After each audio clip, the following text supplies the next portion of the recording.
सोचिए, क्या एक ही कलम से दो बिल्कुल अलग दुनियाएं लिखी जा सकती हैं?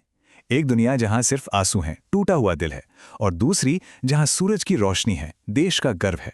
आज हम ऐसे ही एक सफर पर चलेंगे, हिंदी साहित्य के एक महान कवि की दुनिया में, और देखेंगे कि कैसे उन्होंने वेदना और महिमा यानी दर्द और गौरव दोनों को अपनी कविता में अमर कर दिया। ये सवाल देखिए सिर्फ किताबों का नहीं है, ये तो इंसानी जज्बातों की गहराई का सवाल है। और इसका जवाब हमें मिलता है छायावाद के स्तंभ जयशंकर प्रसाद की कविताओं में।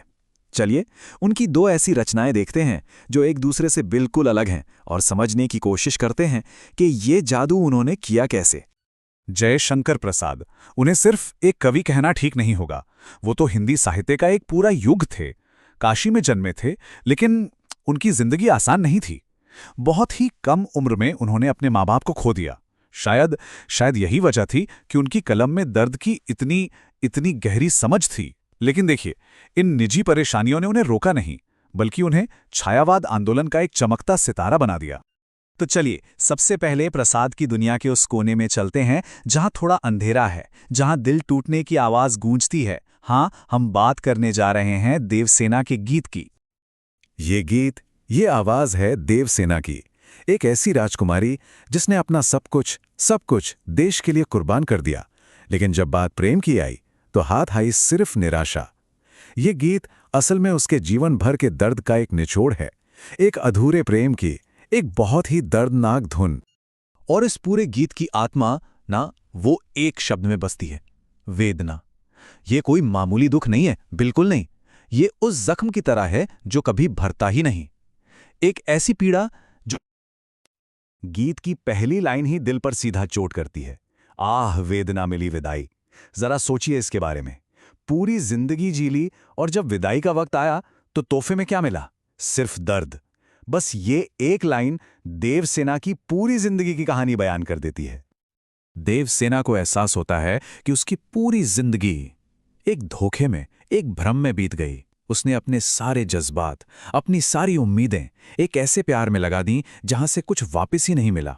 ये बिल्कुल वैसा है जैसे किसी की जिंदगी भर की कमाई, उसकी पूरी जमा पूंजी एक पल में लुट जाए। और यहां प्रसाद जी का कमाल देखिए। वो एक अद्भुत टेक्निक इस्तेमाल करते हैं जिसे कहते हैं मानवीकरण, यानी पर्सोनिफिकेशन। यहां देवसेना किसी और से नहीं बल्कि अपनी ही उम्मीद से, अपनी ही होप से बात कर रही है। उसे डांट रही है, उसे बावली कह रही है।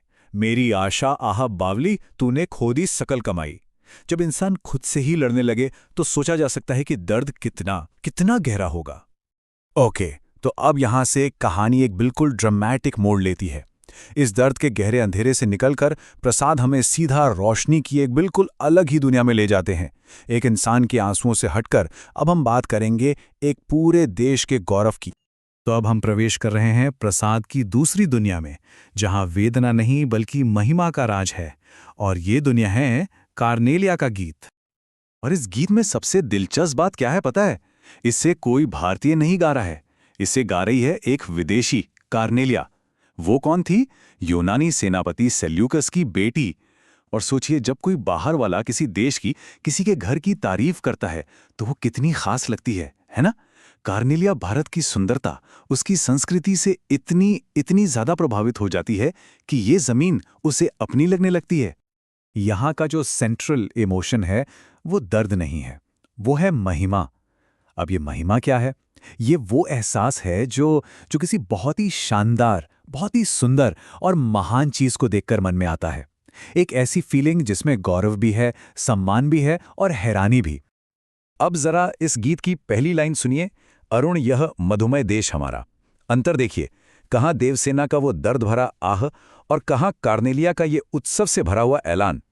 एक तरफ निराशा का अंधेरा तो दूसरी तरफ उम्मीद की एक सुनहरी सुबह। यहां सिर्फ टोन नहीं बदला है, यहां पूरी दुनिया ही बदल गई है। और इस गीत में प्रसाद शब्दों से एक जादू सा करते हैं, एक खूबसूरत तस्वीर बनाते हैं। कैसा भारत है ये? एक ऐसा भारत है जहां अनजान अजनबियों को भी सहारा मिलता है, जहां सुबह की पहली किरणें हरियाली पर ऐसे बिखरती हैं मानो मंगल कुमकुम हो। ये एक ऐसी जमीन है जहां करुणा इतनी गहरी है कि इंसान के आंसू भी दया के बादल बन जाते हैं, और जहां समंदर की थकीहारी बेचैन लहरों को भी आखिर में शांत किनारा मिल जाता है। तो अब तक हमने दो बिल्कुल अलग दुनियाओं की सैर की है, एक दुनिया जो आंसुओं से भीगी हुई है और दूसरी जो सूरज की रोशनी से नहाई हुई है। तो चलिए अब इन दोनों को आमने सामने रखते हैं और देखते हैं कि प्रसाद का असली जादू आखिर छिपा कहाँ है। देखिए, यहां अंतर बिल्कुल साफ नजर आता है। देवसेना का गीत वो स्कंदगुप्त नाटक से है। उसकी कोर फीलिंग क्या है? दर्द, निराशा। ये एक पर्सनल, एक अंदर की यात्रा है। और दूसरी तरफ है कॉर्नेलिया का गीत, जो चंद्रगुप्त नाटक से है। यहां की फीलिंग है गौरव, आश्चर्य। ये एक बाहरी यूनिवर्सल सेलिब्रेशन है। रस की बात करें तो एक में है वियोग श्रृंगार यानी बिछड़ने का दुख, और दूसरे में आनंद रस यानी खुशी का उत्सव। तो सवाल ये उठता है कि आखिर इन दो गीतों का मतलब क्या है? ये हमें जयशंकर प्रसाद की कला के बारे में, उनकी विरासत के बारे में क्या बताते हैं? दो, बस एक शब्द में जवाब है दो।